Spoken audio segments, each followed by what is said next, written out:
시편 65절에서 80절, 구약성경 892쪽쯤에 있습니다. 한 절씩 교독하겠습니다. 여호와여, 주의 말씀대로 주의 종을 선대하셨나이다. 내가 주의 계명들을 믿었사오니 좋은 명철과 지식을 내게 가르치소서. 고난당하기 전에는 내가 그릇 행하였더니 이제는 주의 말씀을 지키나이다. 주는 선하사 선을 행하시오니 주의 율례들로 나를 가르치소서. 교만한 자들이 거짓을 지어 나를 치려하였사오나 나는 전심으로 주의 법도들을 지키리이다. 그들의 마음은 살쪄서 기름덩이 같으나 나는 주의 법을 즐거워하나이다. 고난당한 것이 내게 유익이라. 이로 말미암아 내가 주의 율례들을 배우게 되었나이다. 주의 입의 법이 내게는 천천 금은보다 좋으니이다. 주의 손이 나를 만들고 세우셨사오니 내가 깨달아 주의 계명들을 배우게 하소서. 주를 경외하는 자들이 나를 보고 기뻐하는 것은 내가 주의 말씀을 바라는 까닭이니이다. 여호와여, 내가 알거니와 주의 심판은 의로우시고 주께서 나를 괴롭게 하심은 성실하심 때문이이다. 그하오니 주의 종에게 하신 말씀대로 주의 인자하심이 나의 위안이 되게 하시며 주의 긍휼이 여기심이 내게 임하사 내가 살게 하소서. 주의 법은 나의 즐거움이니이다. 교만한 자들이 거짓으로 나를 엎드려뜨렸으니 그들이 수치를 당하게 하소서. 나는 주의 법도들을 작은 소리로 읊조리리이다. 주를 경외하는 자들이 내게 돌아오게 하소서. 그리하시면 그들이 주의 증거들을 알리이다. 내 마음으로 주의 율례에 안전하게 하사 내가 수치를 당하지 아니하게 하소서. 아멘. 할렐루야. 예, 반갑습니다. 우리 자협사랑과 함께 인사하겠습니다. 잘 오셨습니다. 예, 좀 간지럽지만 한 번 더 인사해 볼까요? 당신 때문에 기도할 맛이 납니다. 예, 반갑습니다. 예, 여러분 없이 저 혼자 여기 서서 기도한다고 생각하면 끔찍해요. 진짜 그렇습니다. 예, 여러분 이 자리를 함께 지켜주셔서 감사합니다. 오늘 본문에서 시인은 자신의 삶을 하나님의 말씀에 비춰보고 있습니다. 그러면서 한 가지 사실을 고백하는데 그 고백이 뭐냐? 한번 따라해 볼까요? 하나님은 언제나 선하시다. 예, 그 고백을 하고 있어요. 65절에 여호와여, 주의 말씀대로 주의 종을 선대하셨나이다. 예. 근데 이제 선대하셨다고 하니까 마치 하나님께서 이 종에게, 이 시인에게 뭔가 좋은 일을 베풀어 주신 것처럼 뭐 이렇게 들릴 수가 있는데 그런 뜻이 아닙니다. 이 말씀은 이제 뒤에 나오는 67절 말씀과 함께 연결해서 봐야 되는데 67절에 뭐라고 되어 있냐면요, 고난당하기 전에는 내가 그릇 행하였더니 이제는 주의 말씀을 지키나이다. 또 71절도 보실까요? 여기 보면 고난당한 것이 내게 유익이라. 이로 말미암아 내가 주의 율례들을 배우게 되었나이다. 그러니까 지금 시인이 고백하기를 하나님께서 자신을 선대하셨다라고 고백을 했는데 이 선하심이 무엇을 포함하고 있느냐 하는 거예요. 무엇을 포함하고 있는 거예요? 인정하고 싶지 않지만 인정해야 됩니다. 고난을 포함하고 있는 거예요. 내게 주어진 고난이 하나님의 선하심과 충돌하지 않는다라는 고백을 하는 거거든요. 사실 이게 정말 성숙한 고백이죠. 내 삶 속에 고난이 있는데 그럼에도 불구하고 하나님은 선하시다라고 고백할 수 있는 사람들이 과연 우리 중에 얼마나 있을까요? 그러나 하나님의 이 선하심과 내 인생의 고난이 충돌하지 않는다라고 하는 것을 시인이 혼자서 소화를 해냈단 말입니다. 이걸 받아들였다는 거예요. 이게 사실은 뭐 이런 표현이 웃기지만은 신앙의 높은 경지라고 할 수가 있겠죠. 그럼 어떻게 해서 시인이 이 고난을 하나님의 선하심과 연결시킬 수 있게 된 것일까? 이유는 하나예요. 오늘 본문이 가르쳐준 이유는 하나입니다. 바로 고난으로 인해 하나님의 말씀과 더 가까워졌기 때문이라는 거예요. 그래서 67절과 71절을 다시 보면 고난당하기 전에는 주의 말씀을 지키나이다. 71절 고난당한 것이 주의 율례들을 배우게 되었나이다. 그러니까 고난 때문에 말씀을 지키게 되었고 고난 때문에 주의 율례들을 배우게 되었다는 것이죠. 그러니까 지금 시인은 고난으로 인해 이런 상황이었던 것 같아요. 하나님의 말씀을 철저히 의지할 수밖에 없는 상황, 그 상황에 처해 있었다는 것입니다. 사람들도 다 떠나가고 환경도 닫히는 철저한 고립 속에서 시인이 의지할 수 있었던 것은 오로지 말씀밖에 없었다는 것을 우리가 유추해 볼 수 있는 거죠. 그래서 그 말씀을 보다가 그 속에서 힘을 얻고 또 위로를 얻게 된 것입니다. 그래서 이 위로가 얼마나 좋았던지 72절에 보니까 주의 법이, 그러니까 주의 법, 하나님 말씀이죠. 하나님의 말씀이, 자, 내게는 뭐라고 돼 있어요?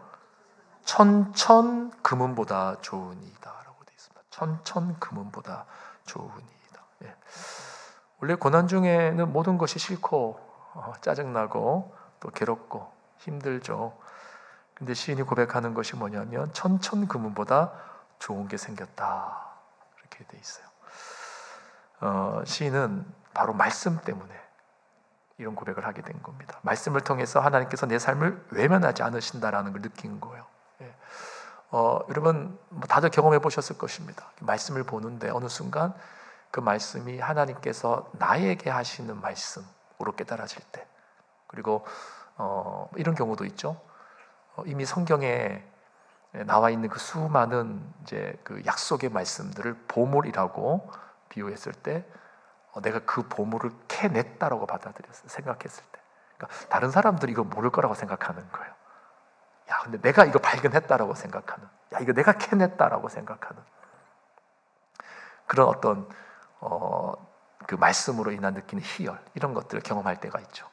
예, 나중에 알고 보면 해 아래 새 것이 없다고 이미 다 다른 사람들도 아는 내용인데, 근데 그 순간만큼은 마치 내가 캐낸 것처럼 막 와닿을 때가 있단 말이에요. 예. 그럴 때 그 말씀을 통해서 어떤 유익이 있냐면 하나님이 내게 말씀하시는 것처럼 느껴진다는 거죠. 하나님이 내 삶 속에 개입하고 계시는구나, 나를 외면하지 않고 계시는구나, 이게 이제 느껴질 때 주의 말씀이 천천은보다 금보다 천천금은보다 낫다, 이렇게 말을 하는 것입니다. 근데 여러분 그 말씀이 때로는 내게 위로와 격려와 힘이 되기도 하지만 또 때로는 그 말씀이 우리에게 책망과 교훈을 줄 때도 있습니다. 이렇게 찌르는 말씀이 올 때도 있어요. 아프다 그럴 때가 있어요. 근데 여러분 분명한 것은 하나님이 찌르실 때는 반드시 낫게 하십니다. 하나님이 찌르실 때는 반드시 우리에게 약이 되게 하시는 말씀이에요. 그래서 그 과정을 거치고 나면 우리가 회복이 되고 기쁨이 되고 또 즐거움이 우리 안에 샘솟게 되는 것이죠. 자, 결국 이 하나님의 말씀을 통해서 우리에게 주어지는 놀라운 이제 그 이점이 뭐냐? 바로 하나님과의 관계를 여는 통로가 열린다는 것입니다. 예, 통로의 역할을 한다는 거죠. 예. 그러니까 하나님의 말씀을 통해서 하나님과 내가 교제하고 있다라고 하는 이 관계가 열려 있다고 하는 것을 느끼지 않으면 여러분 무엇으로 느끼시겠습니까? 무엇으로 느끼시겠어요? 하나님과 내 관계가 이렇게 열려 있다, 연결되어져 있다라고 하는 것, 여러분 무엇으로 느끼시겠냔 말이에요. 목사님 기도를 통해서 느끼는데요. 맞습니다. 기도를 통해서 느껴요. 근데 제가 지난번에 한번 말씀드렸던 것 같은데 우리가 참 약하거든요. 기도할 때는 하나님이 함께 하시는 것 같고 평안이 오고, 또 문 밖을 나서서 일상생활을 하면 또 두려움이 엄습해오고, 이게 우리 반복이라는 거예요. 근데 그러할 때 우리의 마음에 굳은 확신을 주는 게 뭐냐? 말씀인 겁니다. 약속의 말씀. 하나님께서 지금 나에게 주시는 말씀이라고 확 새겨지는 그 어떤 말씀이 확 박히면 그때부터 하나님과 우리의 관계가 계속 열려 있는 거예요. 열려 있는 거예요. 여러분 말씀을 떠나서는 신앙생활이 되지가 않는 것입니다. 그래서 오늘 이 본문의 상황을 통해서 우리가 유추를 해볼 때 또 이렇게도 유추해 볼 수 있는 거예요. 지금 시인이 하나님의 선하심과 이 고난을 연결시키고 있단 말입니다. 근데 그 속에 말씀이 있다는 거예요. 그 중간에 말씀이 있다는 거예요. 그래서 뒤집어서 말해보면 이렇게 말할 수도 있겠죠. 어쩌면 하나님께서 이 시인이 하나님을 더 깊이 체험할 수 있도록 하기 위해서, 그러니까 말씀을 의지할 수밖에 없는, 말씀을 붙들 수밖에 없는, 말씀을 볼 수밖에 없는, 우리 교회 상황으로 따지면은 말씀을 필사할 수밖에 없는, 말씀을 암송할 수밖에 없는 그런 상황으로, 그런 고난의 환경으로 우리를 이끌고 가실 수도 있다 없다? 인정해 주세요. 있다 없다? 있다는 거예요. 있다는 거예요. 그래서 여러분, 우리가 인생에 고난이 올 때는 한번 좀 생각해 봐야 됩니다. 내가 지금 말씀으로 돌아가야 될 때가 아닌가. 지금이야말로 하나님과 진한 그 인격적인 교제가 이루어질 타이밍이 아닌가. 그래서 하나님이 나를 지금 부르고 계시는 거 아닌가. 이 고난이라는 그래서 C.S. 루이스가 그랬나요? 이 고난을 우리 인생의 확성기라 그랬어요. 하나님의 소리가 들리는 확성기. 우리는 고난의 때에 하나님의 소리를 크게 들을 수 있는 것입니다. 여러분, 우리가 아무것도 의지할 수 없고 또 그 어떠한 것도 기대할 수 없는 환경에 처하게 될 때 우리는 말씀을 통해 하나님을 깊이 만나게 될 줄로 믿습니다. 이 경험이 우리 가운데 있어야 되는 거예요. 자, 그리고 시인은 이제 여기서 한 걸음 더 나갑니다. 한 걸음 더 나가서 또 다른 특별한 깨달음을 고백하는데 그 고백이 75절 말씀이거든요. 우리 같이 한번 읽어볼까요? 75절 시작. 여호와여 내가 알거니와 주의 심판은 의로우시고 주께서 나를 괴롭게 하심은 성실하심 때문이니이다. 자, 지금 시인이 굉장히 놀라운 고백을 하고 있는 거죠. 현재 내가 당하는 고난이 무엇 때문이라고 돼 있습니까? 하나님의 성실하심 때문이라는 거예요. 자, 여호와여 내가 알거니와 주의 심판은 의로우시고 주께서 나를 괴롭게 하심은, 주께서 나를 괴롭게 하심은, 그러니까 이 고난이 무엇 때문이라? 성실하심 때문이라. 하나님의 성실하심 때문이다라는 거죠. 여러분, 이걸 받아들일 수 있으십니까? 오늘날로 치면 내가 현재 망하고 무너진 것이 다 하나님의 성실하심 때문이라는 거예요. 내가 지금 무너진 거, 내가 이렇게 아픈 거, 내가 이렇게 고통 가운데 있는 거, 이렇게 내 삶이 꼬인 거, 이게 하나님의 성실하심 때문이래요. 하나님의 의로우심 때문이래요. 우리 이런 고백할 수 있습니까? 근데 시인은 이 고백을 하고 있어요. 어떻게 이런 고백을 하게 되었는가? 현재 자신의 고난이 말씀 안에서 해석이 되어졌기 때문이다. 이거 말고는 답이 없는 거죠. 우리의 인생의 고난이 말씀 안에서 해석이 되어지면 이제 이런 고백을 할 수 있는 것이고, 이게 깨달아지지 않으면 끝까지 하나님과 온수관계가 되는 거죠. 그래서 여러분, 여기서 이렇게 해석이라고 했을 때, 해석이라고 하는 것은 내 고난의 처음과 끝이 뭐 다 깨달아졌다, 그런 뜻은 아닙니다. 내가 왜 고난을 당했는지, 어떤 이유로 내가 고난을 당했는지, 내가 앞으로 이 고난이 앞으로 어떻게 전개될 것인지, 뭐 어떤 고난의 ABC를 다 깨달았다, 이런 뜻은 아닙니다. 그걸 깨달았다는 게 아니에요. 여기서 말하는 것은 뭐냐면, 하나님의 말씀을 가까이 하기 전에는 불평하고 원망하는 마음이 가득했지만 이제는 말씀을 통해서 나의 고난 역시도 하나님의 선하심과 의로우심 안에서, 내가 정확한 그 처음과 끝은 알지 못한다 할지라도 그 선하심과 인자하심 안에서 진행이 되어져 간다라고 하는 것을 인정하게 되는 거죠. 그걸 깨닫다라고 말하는 것입니다. 그래서 그 깨달음의 결론은 하나예요. 자, 따라해 볼까요? 하나님은 전적으로 옳으시다. 그래서 하나님의 말씀을 통해서 내 고난이 깨달아지는 사람들의 공통적인 고백은 다 이거 하나입니다. 하나님은 전적으로 옳으시다. 욥이 이 고백을 했단 말이죠. 욥이. 우리가 뭐 지난번에 욥에 대한 이야기를 참 많이 했지만 한 번 더 말씀을 드리면, 욥이 그 고난의 문제가 해결되어져서 하나님이 옳다라고 한 거 아니잖아요. 고난 중에 하나님이 먼저 나타나셔서 욥이 얼마나 무지했는지, 욥이 얼마나 어리석었는지를 하나님께서 낱낱이 다 드러내십니다. 막 융단 폭격기처럼 막 쏘아붙이시면서 네가 말할 수 있거든, 하나라도 내가 묻는 질문에 답해봐라, 이러면서 내가 저 하늘에 묘성을 지을 때, 바다에 생물을 지을 때 너 어디 있었느냐? 어미 사슴 안에서 새끼 사슴이 잉태되어질 때 너 어디 있었느냐? 네가 할 줄 아는 게 뭐 하나라도 있느냐? 거기서 이제 욥이 입을 다 가리우고 하나님이 옳습니다, 그러는 거죠. 거기에서 이제 고난이 하나님의 선하심과 임자하심 안에서 자신의 고난이 진행되어져 간다라고 하는 것을 이제 깨닫게 되어졌다는 거죠. 이게 이제 말씀의 깨달음이고 고난에 대한 해석이에요. 그래서 이런 것을 깨달은 사람들이 하나님 앞에 보이는 반응은 이제 이겁니다. 바로 긍휼하심을 구하는 거예요. 욥도 하나님의 긍휼하심을 구하죠. 하나님의 자비로우심. 여러분, 우리가 하나님의 긍휼하심을 구한다는 것은 그분이 절대적으로 선하고 의로우신 분이라는 깨달음이 마음 가운데 확실하게 새겨질 때 할 수 있는 것입니다. 내가 선하고 의롭다고 생각하면 하나님의 긍휼 구할 수 없어요.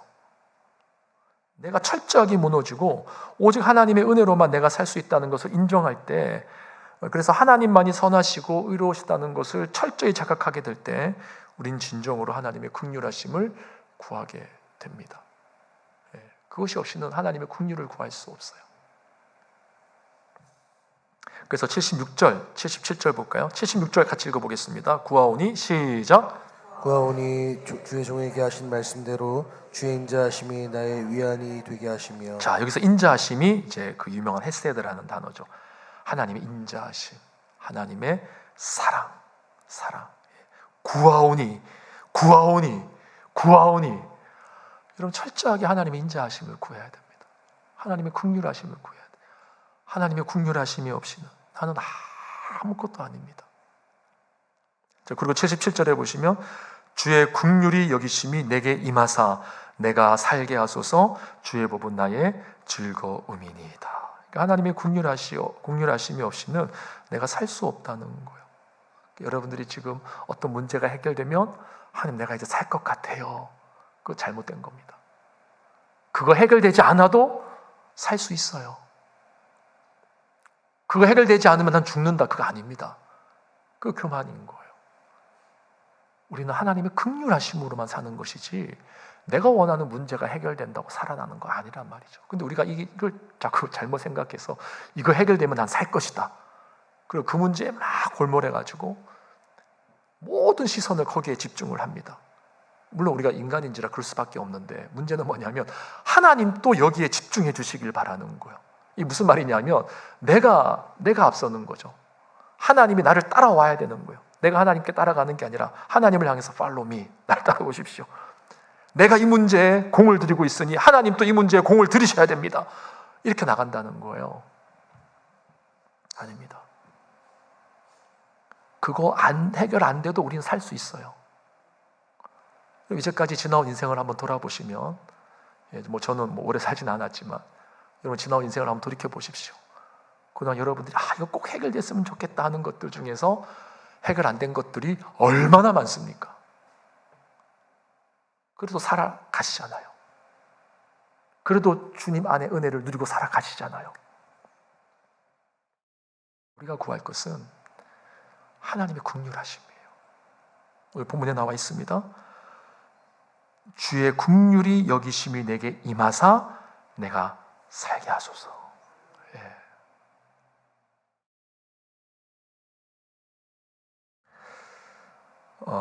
여러분, 그래서 시인은 바로 이러한 하나님의 인자하심과 긍휼하심을 구하면서 이제 하나님 앞에 기도하는 거예요. 하나님, 이제는 나의 수치를 거두어 주실 때가 되지 아니하셨습니까? 이제는 이 어려움을 주님께서 좀 돌봐주시면 안 됩니까? 이렇게 고백을 해요. 그러니까 여기서 이제 중요한 게 뭐냐면 순서라는 거죠. 제가 순서를 항상 강조하죠, 여러분. 하나님 살려주세요. 이게 먼저가 아니라, 이 문제를 해결해 주세요. 이게 먼저가 아니라, 철저히 말씀 안에서 하나님의 선하심과 인자하심 안에서 내 자신을 깨닫고 긍휼하심을 구하는 그게 선행이 되고, 그 다음에 하나님 저 좀 이제 살려주세요. 시인이 지금 그 패턴을 우리에게 보여주고 있는 것입니다. 그래서 이제 78절 보시면 78절 같이 읽어볼게요. 시작. 교만한 자들이 거짓으로 나를 엎드려 드렸으니 그들이 수치를 당하게 하소서. 나는 주의 법도들을 작은 소리로 읊조리리이다. 자, 여기에 보니까 이제 고난과 아픔을 통해서 주변에 적들이 생긴 것 같아요. 아니면 반대로 적들이 생겨서 고난과 아픔이 생긴 건지도 모르겠습니다. 이게 뭐가 우선인지는 모르겠지만 어쨌거나 주변에 시인을 괴롭히는 교만한 자들이 가득 차 있다라고 기록하고 있죠. 시인이 이들로 인하여서 넘어뜨림을 당하는, 괴롭힘을 당하는 그런 상황인 거예요. 근데 이런 상황 속에서 이제 시인이 고백하는 겁니다. 주여 그들이 수치를 당하게 하소서. 이 말은 이제 하나님께서 공의롭게 판단해 달라는 말입니다. 그리고 나는 그 뒷말이 뭐예요? 나는 주의 법도들을 작은 소리로 읊조리이다. 그러니까 이게 무슨 말이냐면 이런 겁니다. 이제 읊조리다라는 말이 묵상한다라는 말인 거 다 아시죠? 이제는 이제 묵상한다라고 했을 때 보통 그게 이제 읊조린다 이제 그런 뜻이거든요. 혼자서 중얼중얼 하는 겁니다. 그러니까 사람들 앞에서는 크게 막 소리를 들리지 않는 거예요. 그러나 나는 속으로 계속해서 이 말씀을 되새김질하면서 이제 말씀을 중얼중얼 하면서 말씀을 의지하고 있는 거예요. 그러면서 지금 하는 기도가 뭐냐면 교만한 자들이 수치를 당하게 하소서. 그러니까 이 교만한 자들, 나를 치는 대적자들을 향하여서 막 대놓고 너희들이 이제는 망할 거야. 내가 예수 그리스도 이름으로 너희들을 뭐 저주하노라. 뭐 이런 게 아니라는 거예요. 너희들이 나를 괴롭게 했으니까 이제 너희들은 뿌린 대로 거둘 것이다. 내가 기도하는 거 한번 봐라. 뭐 이렇게 될 거라. 이렇게 고백하는 거. 이게 아니라는 거죠. 여러분 이런 이야기 들어본 적 있습니까? 누군가 여러분을 향해서 내가 기도했는데 너는 망할 것이야. 너는 길이 안 열릴 것이야. 이런 얘기 혹시 들어본 적 있으세요? 그런 비슷한 얘기를 들어본 적이 있어요. 그런 얘기 한번 듣잖아요. 뭐 무시하면 되지. 여러분 무시가 안 됩니다. 무시가 안 돼요. 뭐 그렇게 살면 나중에 어떻게 되는지 한번 보자. 내가 가만히 있지 않을 거고 내가 기도할 거다. 그런 얘기 들으면 살다가 조금만 좀 힘든 일 생기고 어려운 일 생기면 그 말이 막 떠올라요. 여러분 그런 적 없으십니까? 그런 적 들은 적 없으세요? 참 평탄한 인생을 살아오셨군요. 좀 이제 졸리시는 것 같아서 웃자고 드리는 말씀입니다. 그리고 반대로 혹시 여러분들이 그런 마음 갖고 사람들을 대하진 않으셨어요? 반대로. 나는 그런 소리는 안 들었지만 반대로 간접적으로 은근히 그런 메시지를 누군가에게 주면서 너 나한테 그렇게 했지? 한번 두고 보자. 하나님이 어떻게 하나 한번 보자. 혹시 그런 생각과 그런 간접적인 메시지를 주변 사람들에게 혹시 여러분 준 적 없으세요? 지금 시인이 하는 거는 뭐냐면 대놓고 막 수치를 당하게 해주십시오. 저 사람들이 망해야 됩니다. 이렇게 말하는 게 아니라는 말이죠. 기도는 하지만 하나님 앞에서 읊조리면서 본인이 사람들을 대적하는 게 아니라는 거죠. 지금 본인은 말씀으로 계속 주의 말씀을 묵상하면서 하나님 도와주십시오. 저 사람들 어떡합니까? 하나님 저 사람들을 내 앞에서 하나님께서 걷어가 주시든지 아니면 내가 거기에서 수치를 당치 않도록 나를 옮겨주시든지 이런 기도를 지금 시인이 하고 있는 것이죠. 중요한 것은 말씀을 계속해서 읊조리고 있는 거예요. 말씀을 원수에 대한 대적, 원수의 멸망 이게 포커스가 아니라 그까지 나는 하나님이 주시는 말씀으로 읊조리고 묵상하면서 이 상황의 어려움들을 하나님 앞에 맡기고 있다는 것입니다. 그리고 또 이제 79절에 보면 주를 경외하는 자들이 내게 돌아오게 하소서 그리하시면 그들이 주의 증거들을 알리이다. 참 인간적인 고백이에요. 이게 왜 인간적인 고백이냐면 앞에서는 나의 원수들이 수치를 당하게 해달라고 이런 기도를 하는데 또 79절에서는 뭐예요? 주를 경외하는 자들은 이제 내게 돌아오게 해주십시오. 그러니까 이 고난 중에 우리가 얼마나 외롭고 힘듭니까? 다 나를 적대시하는 것 같고 나를 외면하는 것 같고 내게 도움이 안 되는 것 같고 나를 떠나는 것 같은데 주를 경외하는 자들은 이제 돌아오게 해주십시오. 하나님 이제 이런 억울함과 아픔과 고난 속에서 다시 한 번 더 긍휼과 자비를 베풀어 주셔서 사람들이 나를 볼 때 이렇게 평가하지 않고 그래 오죽했으면 그랬겠느냐. 내가 지나고 보니까 네 말이 맞는 것 같더라. 어쨌거나 뭐 이런 모양이든 저런 모양이든 하나님을 경외하는 자들이 돌아와서 다시 내 주변에 좀 있을 수 있게 해주십시오. 굉장히 인간적인 고백이라고 저는 생각을 해요. 저는 여러분들에게도 이러한 따뜻한 주의 백성들이 주변에 포진되어지기를 주님의 이름으로 축원합니다. 우리는 혼자서 신앙생활 할 수 없는 거거든요. 근데 이게 이제 회복의 모습이라는 거죠. 회복의 모습. 자, 그리고 마지막 80절 보면 내 마음으로 주의 율례들에 완전하게 하사 내가 수치를 당하지 아니하게 하소서. 그러니까 계속해서 이제 동일한 회복으로 이 문단을 마무리하고 있습니다. 자, 말씀을 정리합니다. 여러분, 우리는 인생에 고난이 있을 때 가장 먼저 하나님 앞에 드리는 기도가 뭐냐면 일반적으로 회복을 먼저 구하는 기도예요. 내가 억울합니다. 해결해 주십시오. 회복시켜 주십시오. 우리는 주로 그것을 먼저 구하지만 성경을 보면 또 시편 기자의 고백을 보면 순서가 우리와 다르다는 것을 우리는 깨닫게 됩니다. 시인은 무엇보다도 첫째, 하나님의 말씀에 집중하고 있어요. 하나님의 말씀에. 그리고 그 말씀 속에서 하나님은 선하시고 의로우시다라고 하는 것을 인정하고 있습니다. 그렇기 때문에 내게 주어진 고난도 하나님의 선하심과 인자하심 안에서 진행되어져 가는 것이다. 그걸 받아들이는 거예요. 그래서 좀 더 쉽게 표현하면 고난당하는 것이 마땅하도다. 고난당하는 것이 마땅하도다. 어렵죠? 고난당하는 것이 마땅하도다. 근데 이게 꼭 필요한 것이에요. 왜냐하면 내가 고난당하는 것이 마땅하도다라고 고백할 수 있는 사람이 철저하게 낮아져서 하나님의 긍휼을 구하게 된다는 거예요. 여러분, 예수님을 한번 생각해 보십시오. 예수님은 고난당하는 것이 마땅한 분이셨습니까? 예수님은 고난당하는 것이 마땅한 분이셨나요? 아니거든요. 근데 그분은 그것을 마땅하다고 여기시고 십자가에 달리신 거예요. 우리에게 그 길로 지금 초청하고 계시는 겁니다.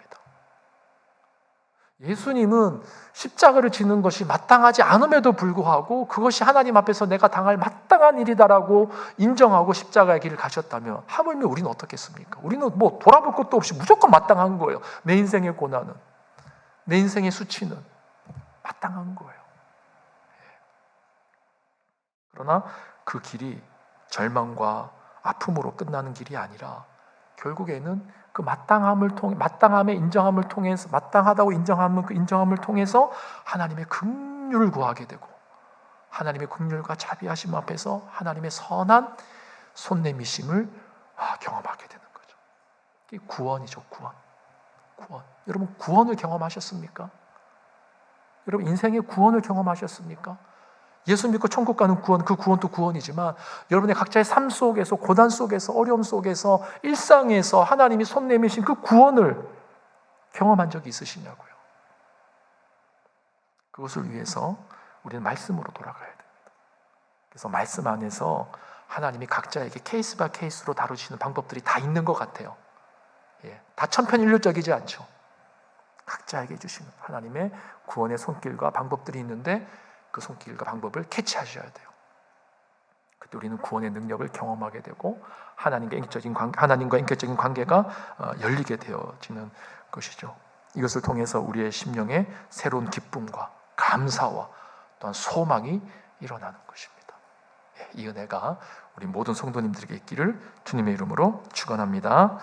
우리 시간 함께 찬양할 때 하나님의 놀라운 구원과 소망이 우리 가운데 반드시 이루어질 것을 기대하면서 지금 현실은 어렵고 힘들어도 하나님은 선하십니다. 이 고백을 하는 찬양으로 함께 기도하면 좋겠습니다. 하나님 한 번도 나를 실망시킨 적 없으시고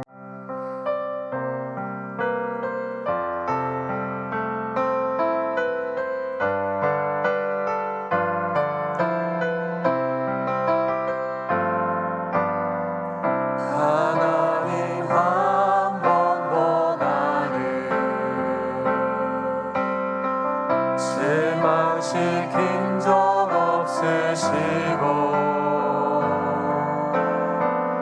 언제나 공평과 은혜로 나를 지키셨네. 하나님 한 번도 나를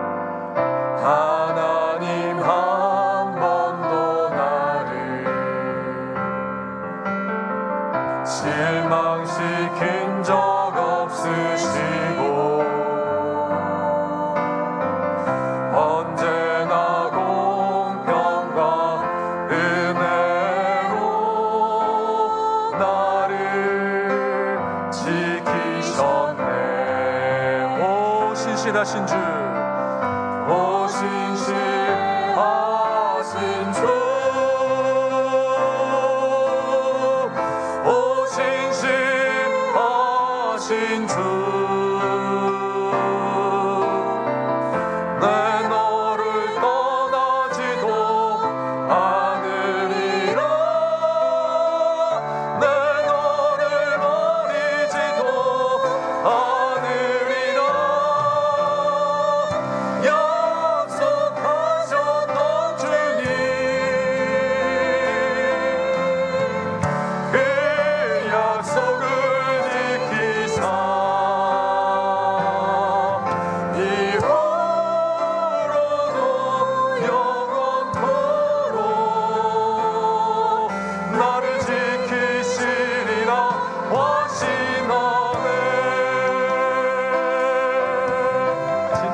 다른 방법과 길이 없습니다. 우리 인생에 어려움과 고난이 있을 때 어찌하든지 간에 하나님의 말씀이 우리 심령에 새겨져야 됩니다. 이 시간 기도할 때 우리 자신을 위해서 기도할 뿐만 아니라 우리 교회를 위해서도 기도하고 우리 자녀들을 위해서도 기도할 때 하나님의 인생의 수많은 풍파 속에서 하나님의 말씀이 들리는 심령이 되게 하여 주시고, 그 말씀 속에 하나님은 영원히 오르시며 하나님은 영원히 선하시며 하나님이 하시는 모든 것들을 오르시기에 우리의 모든 삶의 고난의 문제들도 하나님의 선하심 안에서 해석되어지는 깨달음이 우리 가운데 있게 하여 주시옵소서. 이 믿음 달라고 주의 이름을 크게 한번 부르고 기도하시고 각자의 기도 제목으로 마무리하시고 돌아가시길 바랍니다. 다 함께 주의 이름을 크게 외칩니다. 주여